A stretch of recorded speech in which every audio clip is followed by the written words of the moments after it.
Tout le monde a linka ngana za na année. Attendez, j'ai posé cette question. Au fond du bon non, Kofi a une ambassade. Voilà. Il y a une ambassade en France. Vraiment bien que tu ambassade. Ça dit que muta linka muta qui n'est quelque part. Donc ce muta na moi pas si.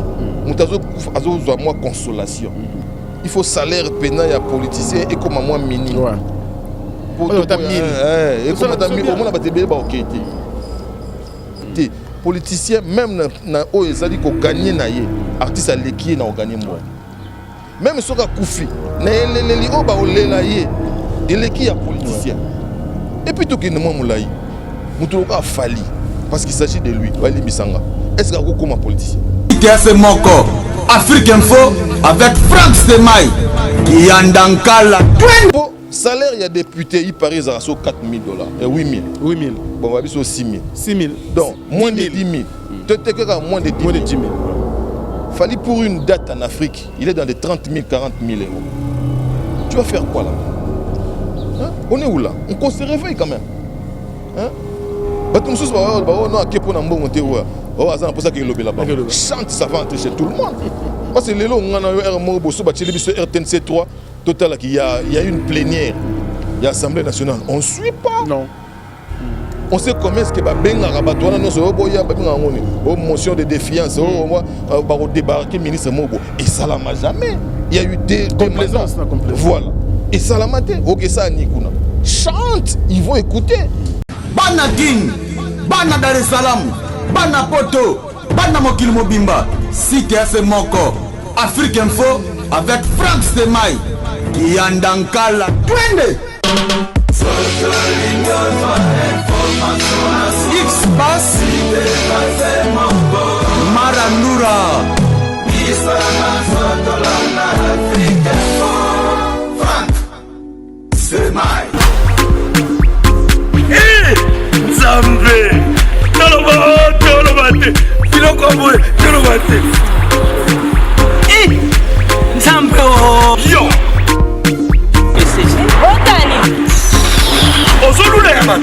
il y a eu un peu de kokoma bongo na pomade awatoza na pomade awatoza ngai mwese rap yokuma olingi osomba pomade naturelle awatoza en ligne www.awatozaarcreme.com www.awatozaboutique.com soit appelé au numéro 00 33 75 11 10 975. Bonne adresse, Yakosomba Pomade Awatoza, 70 rue Marcadet, 18e arrondissement, métro Marcadet, ligne 4. Pomade Awatoza, et Salamina Banamboka Congolais, Nabanzete Mboka Congo, Boke Banabourat. pour la province Sabamole, Mupende, Sinapetolo. Somba gamme ya pomade Awatoza, masse yango na ba parti oyo lingi evimba. Sima ya 3 mois, on suit résultat. Salut. Oh. La pomade Awatoza, moi c'est un pas communal. Qui bocole. La pomade. Excellent fidèle internaute, merci de votre confiance et fidélité sans cesse renouvelée sur www.africainfo.net. Merci également à tous les amis de Franck Stemai et Papier à travers le monde. Mesdames et messieurs, nous sommes dans la joie de vous compter parmi des milliers d'internautes branchés bien sûr à ces instants. Aujourd'hui, nous revenons chez vous avec un autre numéro, mais aussi avec un autre invité. Aujourd'hui, c'est un estimé confrère, d'ailleurs c'est un aîné du boulot. Lui, c'est NL Chulungu Nati Lokole. Oyabiso ya maman Mary ya Wendy de Paris ningena na biso. Bonjour NL. Bonjour Stemai et bonjour naba internaute nyos. Bon batala on a TV on a mon système ba do on a télévision ba téléspectateurs voilà. Comment sinon à part ça, boulot, santé. Oui, boulot ça va, santé paix, ça va, Dieu nous fait grâce. Bon malgré que musala moi mawa parce que biso toujours on est à la remorque des activités musicales. Mais il faut reconnaître que l'activité musicale, pas pour tous, mais pour beaucoup, ils ont moins léthargie. C'est par rapport aussi à l'actualité politique hein, qui voilà, donc politique et cartonaga et supplantara l'actualité est belle. Donc des fois on est dépendant de la politique pour Marambo et Fungama. Donc Inch'Allah, je crois que il n'y aura pas de guerre, il y aura des élections crédibles et puis on aura un lendemain, je dirais, radieux. Très bien, NL Chilungu, moi je pense que c'est l'émission Analyse. Et tu me un peu que ça, la moi, sélection, il y a bien invité Nabiso par rapport à l'émission Oyo et surtout Bateau Baroya Nabiso un plus pour nos bateaux à travers le monde, aux Olanda, Nengezo Legana, Mokiliango et Internet, la télévision, bien sûr en clair. Je crois, aux Amoutos a vraiment branché pour Nabiso, aux un bon client de Tolobara, toujours dans le langage Nabiso journalistique. Mais je le serai d'abord, Bandego Batala, image, et puis tout de suite au commentaire, c'est Empereur Lobobo, un grand prêtre sapeur de Omona Kaka. Mais quand on peut vidéo, Moko, ils ont idéologie à bien pour naïe fainéant zéro namikil la communauté congolaise. C'est très bien, mais dans cette vidéo, on a à boire et à manger. Regardons et à tout de suite. Comme quand on a tout, opération zéro fainéant dans la communauté congolaise. Archevêque Lobobo, le sapeur patron. Petit frère, Master, Kobu Kanate, Makamona Zoro Banabino, ils ont la réalité à Poto. Talangai, on a plonge. Oui, tout a boulot. Tout a boulot. On a 1800 à Sigrid à la fin du mois. Quel petit frère, qu'on s'est retrouvé dans la condition de Doko Franco Ferreté. Parisien, à Beta 40 ans à Poto, mais rendement naïe zéro. On considère qu'il est comme chômeur. À Kanyaka RSA 450 € par mois. Petit frère, Master, Lamouka, il est temps il y a un boulot dans la communauté. Combien de petits bazar boulot pour l'excès on dira ma paix. Lelo, nga, nazo la moussa petit tout. Na ba référence ba combo petit boyebi. C'est objectif réel. Ka ba référence na mino on otanga ba combo wana. Petit depuis na poto na ndima parisien ka moko. Brisbane ala mgaton avec boulot. Zaba menga papa français. Chikito Mouchachino, président vive la musique, Moukola Kenda Moussala, papa Masala fête. La petite nangai, Bola Mouka, Bola n'a pas ventilé en sauté, Beta Manibat, plonge, enduit, échafaudage, gardinage, petit, et vous ça. Papa Mbaimbo Waïb Sabiso, travaillez, prenez de la peine, c'est les fonds qui manquent les moins. Na beta libanga pour que nas voit mon son. Na moto kinayo, na oublie le fouta. Na bala américaine, oh la vie est belle. Petit Ntamba Lobaki, na kata Biblia. Oroulia na motoki na yo. La petit na ngai. Tout à cause arrêté. Quel bassor na yeza lokwa modo kocha franco ferré de petit. Parisien na gagné ça mboko. Bande à pota salate. Quel ba 40 rapports de salate. Ils ont mon patron. Encore une fois, ils ont conseil na contre batuté. Ba petit et belé ba ke boloko. Pour tenir ba on andira ki muyipi. Ceux qui sont en prison, communauté l'équipe a biso na 4 prison dans communauté na biso. Ils ont trop. Quand biso to bébé bango, quand biso pe photo la musabana na pongi. Ya on a bien que opération zéro finéa na kati ya mikili. Ba petit faut beta musala. Ba petit boko utilité pourquoi? Quand bateau ya bébé sai bino on a cité ba comme na bango. Encore une fois, merci beaucoup. Il est quelle heure mon ami? Nous sommes quelle heure là? 6h24. 6h24, tu vois? Depuis quelle heure on était là? On a commencé le boulot à partir de quelle heure? 13h. Voilà, je pense que Boulandi Binonio Moko, avec beaucoup d'attention, Bissopé en a plateau tout à l'heure avec Nati Lokole NL. NL, je crois, une très bonne initiative de l'empereur Lobobo. Fainéant zéro Napoto, pour lui, moi j'ai bien suivi la vidéo. À lobby, attention à ma petit frère Naye, autocote dans le monde de la musique, dans le monde de la SAP, dans le monde de la Mamebele, mais Mingi peut pas négliger le boulot. Ça veut dire qu'il faut vendre à 40 ans, 50 ans à poto au salaté, donc on est considéré comme étant chômeur. Mais na kati wana, moi bah propos moko polémique pe na kati. Par exemple par rapport à combo ya Modogo Jean Franco Ferre, pourquoi citer Modogo Jean Franco Ferre? Tant yo moko tali vidéo ngo, yo moko tant que mutamaye et le beloni. Merci Stémaï pour la question et puis en passant aussi je dis merci à monsieur Lobobo. Na ebiete na ban combo na yo kakaye. Je salue l'initiative, qu'on se le dise. Moni na Congo awa, j'ai moi participé na biso ya reconnaître ba bonne initiative. De lukaga oyo salir image ya congolais. Opération so na obengango initiative zéro fainéant. C'est vraiment une bonne initiative. Ya à travers ces micros, je vais initier opération zéro bêtise sur la toile. Ah ouais? Voilà, donc en tout cas c'est un plaisir. Je peux même m'agenouiller dans ce qu'on a bandé tout donc tous en a moins zéro bêtise sur la toile. Mais omoni ngai nazana ngate o moraliste moko boyo enfin ce n'est pas soit bien un moraliste ou bien moralisateur ou tout le temps na yaka on a ba no pesa ba conseil na communauté na zaka on a zolo ba yesu nan voilà je suis pas clean na ba comportement na ngapé moko pe ko za la pe zapé maniéré ou bien ko zapé bigaré que les gens m'en excusent mais du moins tous en a bana to komata msusu to kabola na bango programme mon côté à télévision mais toujours kabola na bango ba image sur la toile. Très bien. Il y a une ligne zéro bêtise parce que bana na biso bazana ba téléphone ba o tozo tindelana bana pe bazo tala bazo tang. C'est là où les bas blessent. Biso o tana la chance il y a micro, il y a osala pe na caméra, il faut tout ça la attention dans tout ce que nous sommes en train de faire. Très bien. L'image du Congolais est avilie à travers le monde. On peut avoir des Congolais, enfin des étrangers. Oh, bah, comment on a quelque chose à dire, mais bah, on a une image globale sur le Congolais. Si on brosse-nous le portrait d'un Congolais, il va te dire que non, Aza est indiste. Donc, toi, dans le titre, indi. Donc, nous sommes des indistes. Tu indi, ça kaka. Et pas nabiso, bah, bonne chose à la rater. Tu finga na kaka.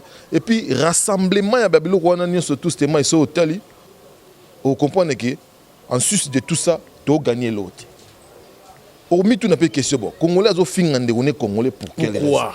C'est ça les gars. Il faut calomnier sur un compatriote. En tout cas, il faut gagner leur mois quelque part. Oui, tu as gagné buzz. Mais pour quelle fin? Aucun buzz, ça a un mois. Non. Et ça, c'est éphémère. Au bout de 2 jours, 3 jours. Et les gens oublient. Voilà par rapport à la question, j'ai aimé. Comment on ce message? Ne si qu'à ça, et si quand on il fallait venir à bureau, voilà, pauvre près, c'est-à-dire un bureau à Zokomati. Et si on plonge, le courage, j'ai aimé, et puis il n'y a pas de honte. Non. Et mon délai de surcroît, il n'y a pas de sommet. Attends qu'il y ait un salaire, j'ai aimé l'initiative, en tout cas, mais du moins, c'est natif au collège. Au cas où ça met la bise au solo. Maintenant, le gros des problèmes, les Congolais ont comme l'impression télévision, tout net, comme il y a un de justice. Donc, règlement des comptes comme caca en internet. C'est-à-dire que, moi, on a remis ménage. Hein? Ce qui est normal, moi, remis ménage. On a un problème, on a un palais, on a régler la télévision. On a un problème, on a Gloria, on a un caps, on a régler la télévision. Il y a, je crois, un article, il y a un livre, il y a éthique et déontologie. Les journalistes ne peuvent pas se servir de son micro pour régler ses affaires personnelles. Les lois, ils appellent à table journaliste. Maman Mogo Boy, naza a sali peu vidéo na a sali même direct dans Facebook. Voilà. Toujours ça la kana ba image Mogo Yamabe. Yango si faut tazonga parce que nana maman mbebele oloba. On va aller mon voilà, non. Na CPL na ben lobobo maramba lobi. Magamune de sco ya côté modogo Jean francophone. Moi j'ai aimé. À un moment de temps on a tango modogo Jean francophone. Les messages étaient potables, étaient nickel. Mais pour un Nikotanga Modogo, na côté wana. Parce que la polémique, voilà, les potes de Modogo ne vont pas digérer. Famille à Modogo, c'est pelati. Parce que capé à Modogo, il y a une quarantaine d'années, on va vendre une image, il y a bazar, on peut se sentir bien. Donc il y a un Mogo Boye, na ko illustrer un message, il y a ben lobobo, sur moyen ezali, ko benga na tam sous na Jean Franco. Enfin, on dit on balé ba poto akala. Pourquoi pas faire une autre vidéo, mais voilà. Quand ça reste béant, il y a un des autres qui a répondre. Et c'est ça l'image sale qui me permet, en tout cas, c'est ça l'image sale de chez le chef de congolais. C'est-à-dire que tu es non.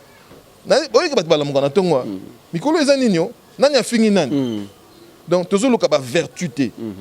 Comme disait un philosophe, si l'homme arrive à faire la distinction entre le bien et le mal, il fera nécessairement du bien. Donc, bien qu'on n'est pas parfait, mais on est censé faire que du bien. Et surtout que Tozo Kabola, Tozo Kabola, image na ban. Smartphone, le commun à la portée de tous. Biso toko beba na biso, beba. Ou bien pour biso beba to BBC déjà société na biso. Mais est-ce que bana na biso? Ils doivent payer par rapport à ça. C'est ça la grande question. Tomi tout nana moi remise en question entre biso.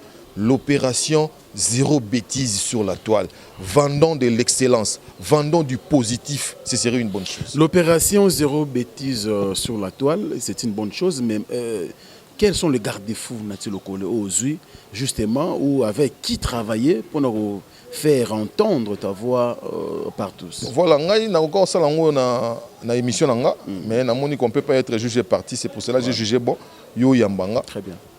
Na responsabiliser yo. Merci. Na responsabiliser banama bazo sala ngambo musala monanga et de surcroît na ba distributeur ya ba image aux lien oyebi ke lien mo eza onissant et lien mo eza avilir image ya songolo ko kabola onka te pour kabola on pété ko ganga on na galerie te effacer ça à la rigueur on se comprend pour ça la biso bien parce que tant que tozo bunda entre nous Congolais qu'on ne se leurre pas, la personne qui perd, c'est le Congolais.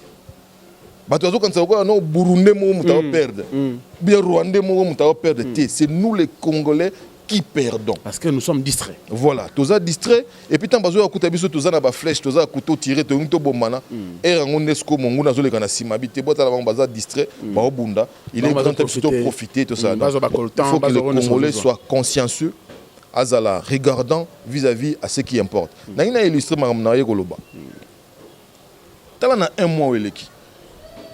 N'amoureux et ça n'a pas si mais on devient identitaire n'a pas saleté. Je pèse bien mes mots.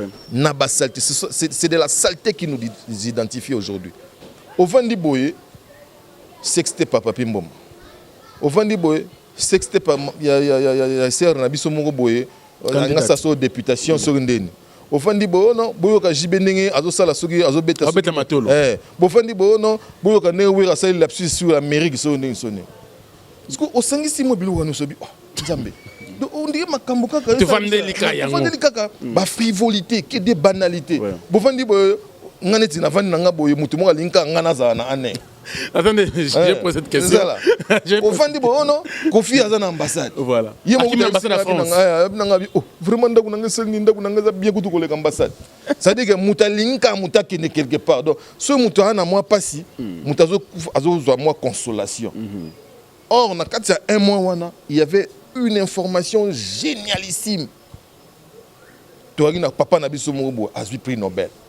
Depuis que nous avons pris Nobel, les Arlois, il y a un Ngomba qui nous il y a un Masso, Natala, on est normalement réservé à Mandela, à Mandela Bazouang. On dit Daga Marshall, au monde Bazo va prix Nobel. Donc, Batumo Boutelio Moubo, on dit qu'il faut abattre un domaine réservé à Batumo Songolo. Proof, Père Mouboé, qui a presque le même nom que toi, il a la même nationalité que toi, Yim Tazuang. Les solos, les communs des montagnes, les gens qui nous suivent. Je crois qu'il n'y a pas 2 ou 3 personnes qui ont au téléphone, tu avais l'information de Moukoué, oui. Tu l'as partagé avec qui? Au moins, on sur personne. Mais les trucs de papier, tu l'as partagé avec combien de personnes?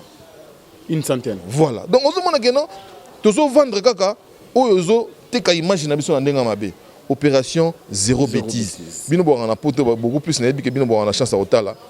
Ngana ya mikiri. Il y a tourisme. Na mona pena na mboka local Hollande. Voiture, zéro pollution. Zéro pollution. C'est-à-dire que tu as un vélo. Même en Rwanda, tu as sans voiture. Tu peux faire la moins fort. Tout le monde est potable. Tu as l'émission. Tu as indi. Non. Donc, l'indisme est si la nan. Tu as solo ya zéro bêtise sur la toile. Alors, on peut se dire un titre. Mais tu peux dire que non, tu peux image Yamabe. Et puis, ils ont engendré un niveau honoré. En tout cas, tout ça, la moins fort. Et ça, bien. Merci beaucoup, Enel Nathilo Kole Chilongo. Franchement, je manque de mots parce que c'est très, très important ce que Nathilo Kole dit. Je crois qu'ils ont concerné toute la communauté congolaise éparpillée à travers le monde, tous allez un peu concernés par rapport à ces messages. Alors, Enel Nathilo Kole, ce qui est vrai, ou tu peux illustrer comme étant exemple par rapport à Mamdou Vivre pendant un mois, c'est le mois de septembre, c'est le mois d'octobre, et ça allait bien. Mais les Cambodgiens en air, mais quand on expliquer parce que moi j'ai reçu tellement de coups de fil de partout à travers le monde, mais est-ce que vous avez d'ailleurs, est-ce que réellement Ozalaki, bien sûr, incarcéré quelque part. Non, j'étais soumis à moi. Français, on a l'air Mabé, Natilo Collé, présentateur de l'émission Section Musique, a été soumis à un interrogatoire à l'ANER. Porte à ANER, n'a habité. Encore moins mûr, non. Na yebi sikizaka mais na kendate au côté na katite na kendate donc na kendate et puis à un moment donné moi-même je me suis dit mais je suis le doublon de moi-même ou quoi pour au moins en pénal mutabengyo pour vérifier yebi c'est que non je n'ai pas subi je n'ai pas été soumis à un interrogateur que quelqu'un yoyuma machete mbe bakanga yo zo wanga na nini quelqu'un qui a voilà les Congolais. Je suis le doublon de moi-même ou quoi. C'est-à-dire il n'y a pas eu quelque chose de tel. Ouais. Bon, on va soumettre un jour un interrogatoire. J'ai pari parce que Mikolo n'a pas mis bateau. Donc, si ça ne va pas, je me permets quand même de parler. Ouais. Bon, je n'ai pas été pour mais dans le Congo Brazzaville, pendant que Mouto il faut à l'obate. Je me permettant à l'oba. Parce que je crois que sans prétention aucune, je ne peux pas dire que na linga Congo mais il y a quelque chose qui bouillonne en moi par rapport à ces Congo. Je me sens impliqué.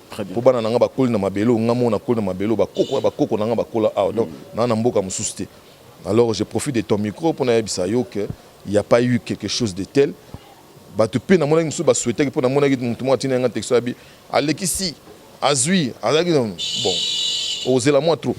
Donc les jours où on a pour une cause noble et puis je serai fier.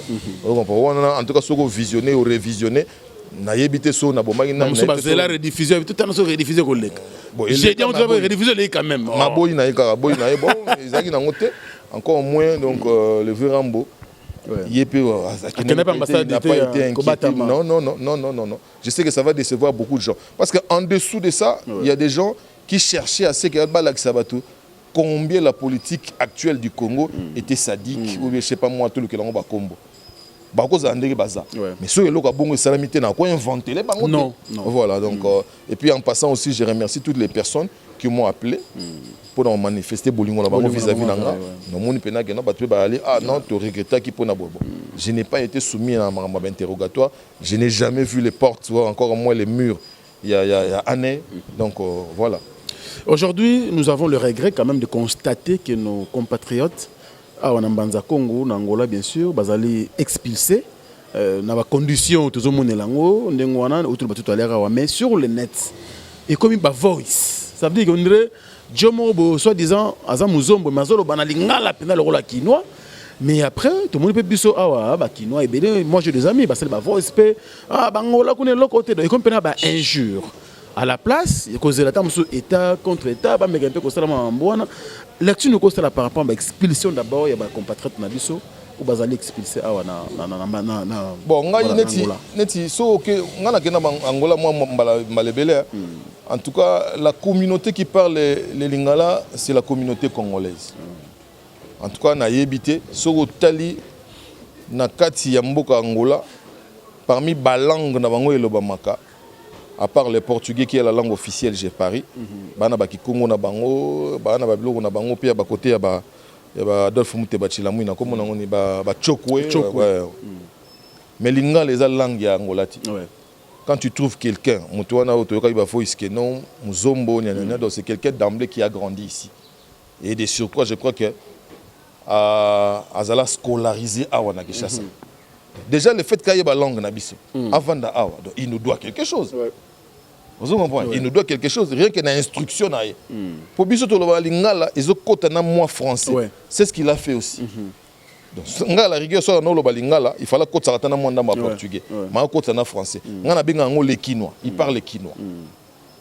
Donc azana biso ne fût que le fait que to pesa est sur deuxième langue wana. Azana biso moins redevable. Nga plus loin na mona ya on ndenge nanga. Nga pona nga na mona ya ngaka, ezaka bana maya ba combattant. Il voulait stimuler les gens. Et après, il y a une stratégie. Botel ande ba obenga na biso bino bovani na bino ka boye na pesa bango kanda pour epesa bango pe kanda ba yeba na finga ki ba mama na bino ba congolais. Bon on est éducation na. Mais siko yo il fallait pesa siko kanda mutu tanga vandi ba ah tande ni angolais comme finga biso boye il est grand temps toter les le pouvoir en place. C'est aussi une démarche. C'était pas du tout mauvais. Mais bon Angola, nous on a hébergé l'Angola, les Angolais ici, Bazombo, ils sont restés, je crois, 30, 40 ans. Ce sont nos frères. Et je crois, sur les 9 pays autour de pays frontaliers, c'est le seul pays, à moins qu'il y ait une bêtise, autour de frontière Yamoulaï. Plus de 1200 km à la frontière, il n'y a pas peu. Donc c'est pas peu, pardon. Donc au moins, tu as un côté de l'Ikolo, tu as Katanga. Vous comprenez? Tu as un bas Congo, tu as un Bandundu, tu as les deux Kassai, donc tu as un Katanga. Donc on est un peuple, un seul peuple. Où il y a des bisous lélo et quoi il y a là-bas. Mon appel, mon ami, il peut répondre déjà. Donc je ne vais pas m'attarder là-dessus. Cette démarche-là, il y a ma voice. Parce que les messages, ils ont comme la peine bangolo. C'est entre nous. C'est communautaire. Le mal, c'est ça. Mais ce que vous pouvez le communautaire, justement, business, encore moins en profiter parce que c'est la communauté. La seule chose que je peux faire, c'est interpeller les autorités. Autorités, tous eux sont. Tous allez sous la valeur. Non. Seul côté la valeur na biso comme il se doit et les gens qui nous représentent, ce sont les autorités de ces pays. Donc faites quelque chose. Pour les lopes, toko manako soana na ba Camerounais, toko soana na ba Ivoirien, toko soana na ba Sénégalais. Vous êtes un peuple ko ba bengana pas na ba voisins, ba ni tozo yoka ba soni pour des choses que nous n'avons pas fait. Et zandesko bango ba faire biso ba biloko wana. To les scam soutenga na ya na le lakana ba politicien na ebité soki to ba longoli biso po musisa lolendo to neni. La grande question que moi je me pose, quand le ministre des Affaires étrangères ya Congo azokutana na homologue na ye ya Angola, quand il se regarde droit dans les yeux, qu'est-ce qu'ils se disent? Qui est au-dessus de l'autre? Il faut tous à la égaux. On a droit dans les yeux, je te dis ce que moi je ressens, ce que je ne veux pas et ce que je veux. C'est ça qui fait l'homme. Nazo Ibaté ce on dirait le colonialisme tête baissée et puis lui il dicte sa loi. Je peux encore à la rigueur près Tondi Maher Mogoboye, la loi est pas mondele, oui. Mais pour nous deux qui avons été colonisés, à un moment donné je me dis mais on est où là? On est des Congolais ou on ne l'est pas? En tout cas, ce que tu as dit, je peux avoir peur d'un peuple donné dans le monde, mais Angolais, non. Entre nous, ça c'est. Belge, tu as colonisé, biso. Tu as bangueté. Bon, ce qu'on a rappelez-moi Sony. NL n'a-t-il collé, en tout cas, tu as autant minguité, mais on ne peut jamais finir cette émission sans pourtant jeter un œil, bien sûr, du côté de la culture. Et puis, dans notre cerveau, c'est d'abord la musique qui prime. Tant autant la culture, on a début tout à l'heure, il y a un peu. L'actualité politique domine un peu par rapport à l'actualité culturelle. Mais aujourd'hui, nous avons quand même des artistes qui ont postulé. Les députés, en tout cas une dizaine. Est-ce que quand même il y aura une solution par rapport à la culture congolaise ou à la musique congolaise? Ceux qui vont continuer ensemble. Pour ne pas citer leur nom, ils sont vraiment nombreux. Tout le temps, on a vu ça. Ça va afficher tout le monde. Tout le monde a bango. Je commence par le roi de la Barbara Kanam, Lacoste, Lexus Légal, Jean Goubal, Ranson et son épouse. Bon, moi, c'est un artiste. Mais Didier Lacoste n'a tangué déjà. Ouais, ça peut moins belé. Ouais, donc, bango, on a là parce que domaine donc ils sont en perdition et puis ils sont en perte de vitesse. C'est-à-dire que nous sommes à la remorque de l'actualité musicale. Sur les lots où Ranson a commis député, na évité sur Nganatina Oyambesus. Donc et comme Abama ça n'a pas la chronique politique. Donc c'est déjà un élément de moi na Oitali créneau nangai. Voilà. Barbara Kanam pareil. Mais ce qu'on a poussé les bouchons plus loin. Que la majeure partie pays des musiciens oyo bazo tika pe monde les baki na kuna on dit moi badate ya moboul. Ouais mais ouais parce que qu'on se leurre pas les lo oyo na Congo pour avoir na autant le bango na Facebook il y a peu na lobby que non il faut salaire pena ya politicien et comme moi minime ouais pour et comme madame au monde batebe ba okete. Parce que les artistes, il faut à se sentir que en termes de visibilité et puis dans activité noble et les qui a député. Bon, bref, les qui a politicien. Nako illustrant pour na yebi ke bate belo mona na yazo mona azo bela libomo te politicien même na o ezali ko gagner na ye artiste aleki na o gagner moi même soka kufi na eleleli o ba olela ye eleki ya politicien bon awa tamsu to salango pena troté bino mo mona moi j'ai couvert le reportage sur les obsèques ya papa pendant 3 jours quel est ce politicien a kufa ba salela e bongo azati non awa tamsu eza na contestation ya mondele tamsu e bangsa o mona neni ni batu baleli ya peu baleli Aznavour les présidents arméniens les 2 ex-présidents de France dans l'actuel et puis avec des discours donc il faut pas blaguer avec la culture c'est une identité si on a une culture na o ya bandi ko vendre les biso ngo poids que na politique à un moment donné je me dis mais on est où tu restes dans ta musique tu décris ce qui se passe dans la politique il y a un moment na olela bona olela lwambo aucune fois il avait envie de pouvoir devenir politicien et puis tout que moi moulaï mutuloka a fallu parce qu'il s'agit de lui Wali Mbisanga est-ce qu'il y a comme politicien bah en tout cas on a évité hein pour salaire il y a député il paraît à $4,000 et 8,000 bon va biso 6,000 donc moins de 10,000 peut-être moins de 10,000 ouais. Fallu pour une date en Afrique il est dans des 30,000 40,000 euros tu vas faire quoi là hein? On est où là on se réveille quand même hein Batumsus oh non kepo na mbongo te wa oh azana pour ça que lobela ba chante ça va entrer chez tout le monde parce que lelo ngana yo RMO boso ba tsheli biso RTNC 3 total il y a une plénière il y a assemblée nationale on suit pas non on sait comment est-ce que ba benga rabato na nyonso boya ba benga ngoni oh motion de défiance oh moi ba débarquer ministre Mobo et ça l'a jamais il y a eu des mandats voilà et ça l'a maté OK ça ni kuna chante ils vont écouter musique écoute à tina toilette qu'on se leurre pas ce que bazoki wera oh il y a 10 ans il va pas accepter parce qu'il avait des dates ce que bazoki na habité sur nani sous ce qu'on a ba date na moi teneni Michael nga comme sénateur na Amérique qu'on se réveille oui ça Jay-Z ah bimisolo bangla ba faka excusez-moi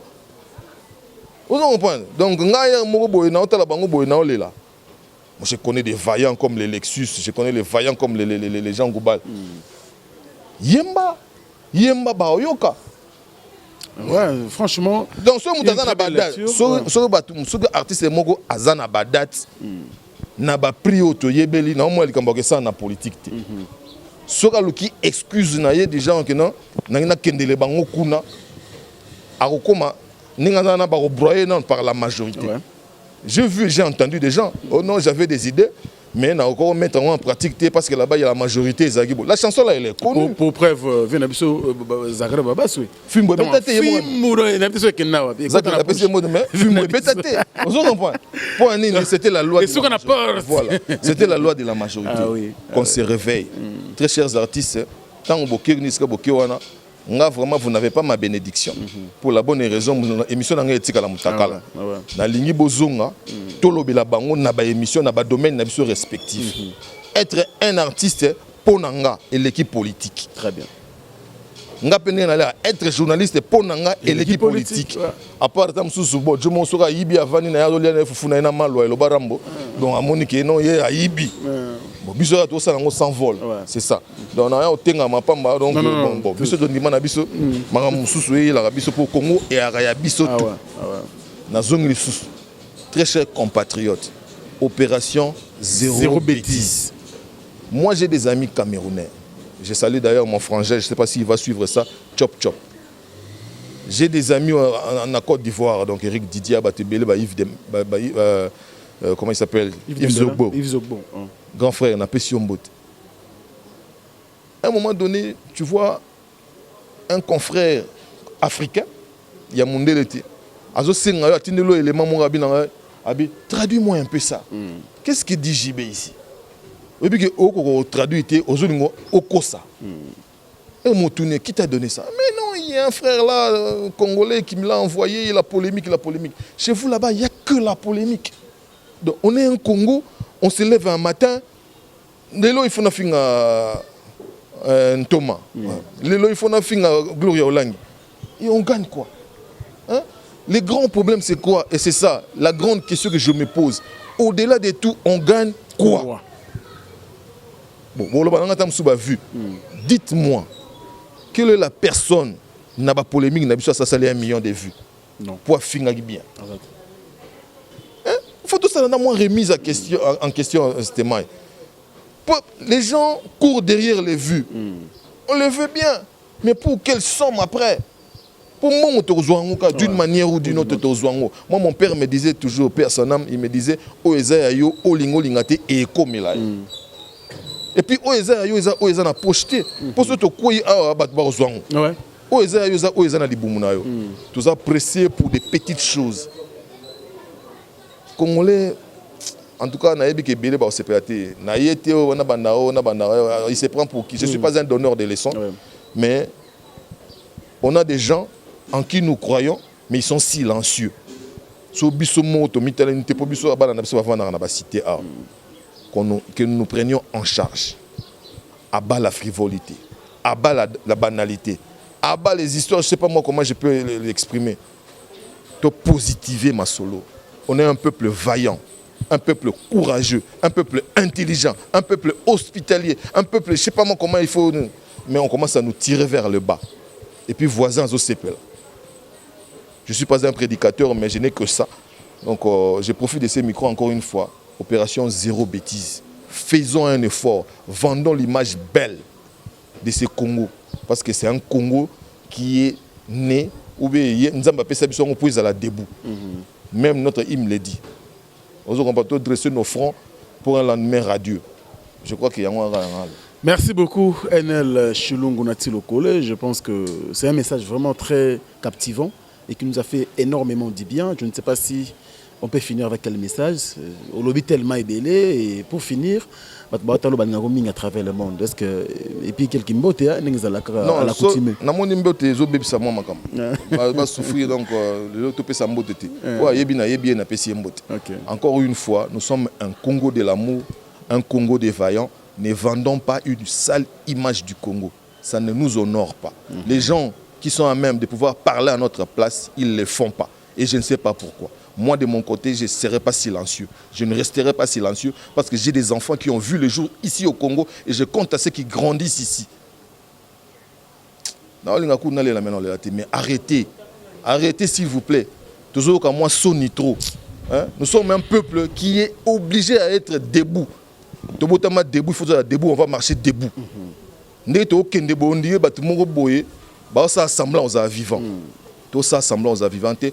est vivant autant que les Congolais de Brazzaville, autant que les Rwandais, autant que les Burundais. Arrêtez, arrêtez s'il vous plaît. Alors zéro bêtise sur la toile. Je vais laisser beaucoup de gens apatrides. C'est-à-dire qu'il y a passeport congolais. Parce que le comportement il est maniéré aux autres représentants Bissomabé. Vous commencez vraiment à nous fatiguer. On a une belle image de ce Congo qu'on doit vendre. On a une belle image de ce Congo qu'on doit vendre. Je l'ai dit et je l'ai dit si haut. Donc très haut, pardon. Tous en image, il y a bien, il y a Congo, il faut toteka. Totika Babloko Ndengwana, Mukwege là, vendons l'image de Mukwege. Mukwege, ah, mais naïbiti, il est génialiste. Mais il est encore boy, non? Vite fait. Bolinga nazana un air. Tala na nous porte un air, na Mukwege. Na prix Nobel, naïbiti, Mutu Alobel en Wazati. Mais il est important, prix porte Mukwege. Mais non, on a compris le souci, Nati Lokole. Nous sommes derrière toi. En tout cas, zéro bêtise sur la toile. C'est une affaire de tous, en tout cas, franchement. Merci beaucoup. Merci Enel d'être passé, ça nous fait énormément de bien. Merci beaucoup Enel. On te libère. Je crois qu'il y a un bébé à Gossala. Il nous a fait cet honneur, bien sûr, de venir parler. Et c'est un message vraiment très très important que nous devons tous prendre en compte pour que Mboganabiso qui est bien, zéro bêtise sur la toile. Autant avec l'empereur Lobobo qui a dit, bien sûr, zéro fainéant en Europe. Et ça les bien, nous accompagnons bien sûr les très belles analyses aux initiatives de la sorte. Merci beaucoup bien sûr à Noël Okito Black Dedon, notre sponsor. Merci pour tout, merci pour le soutien. Je n'oublierai pas mon vieux Timbo Narata Suisse, merci beaucoup. Mon vieux Mafou Babou Benz, merci, je crois que Nati Lokola, c'est vous les salibiso bien. Mafou Babou Benz, Moté Mayadina, José Moulumba, le Boga de Birmingham, merci beaucoup. Motema ya Barça Barcelone, pourquoi pas également à Chaber Nzongo na Grèce. Et je n'oublierai pas aussi Mazen Nzongo, notre maman, héritier Motema à Cachemire. Et je n'oublierai pas aussi mon vieux, bien sûr, Boza Ebele, hein, Gauthier Mascotte, les boss idéal, Alain Dinamolon, surprise agréable, Bogart Tina Poche. Il y a Maman Gianni Samba, bien sûr, depuis la Belgique. Monsieur le Président Super Soleil, merci également mon vieux Amoli, Mabassa Motema Léonie Makungu, notre maman. Bandekuto à travers le monde, merci de l'assistance, bien sûr, de mon vieux Willy Caps Kinkela, il y a Roger Kinkani, Gloria Olang, qui a perdu au Congo, Maëlle Sadiki, pourquoi pas Thomas Pidaka Songo. Et je vois également l'artiste qui est venu nous voir, ça nous fait énormément. Christian Choga qui est avec nous ici. Merci pour tout. Bandekuto à travers le monde, je pense, Tulingi Binomingi. Zéro bêtise sur la toile, c'est l'initiative du journaliste Nati Lokole Chilou. Oui, à très bientôt. Au revoir.